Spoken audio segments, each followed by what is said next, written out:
Speaker कौमी assembly Asad Qaiser ने ऐवान को मुबारकबाद देते हुए कहा कि ऐवान ने निजी सूद के खिलाफ बिल पास किया है। स्टेट बैंक ऑफ पाकिस्तान सूद के खात्मे के लिए इकदाम कर रहा है। इस पर सख्त हिदायत और अवामी आगाही मुहिम भी शुरू कर दी गई है। सूद के खात्मे के हवाले से एक बिल कमेटी में ज़ेर गौर है।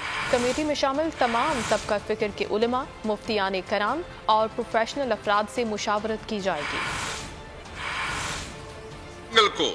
इस हाउस ने प्राइवेट सूट के खिलाफ बिल पास किया है और ये पूरे हाउस को एक क्रेडिट जाता है। शुक्र अल्हम्दुलिल्लाह, मैं पूरे हाउस को जो है अप्रिशिएट करता हूँ जी।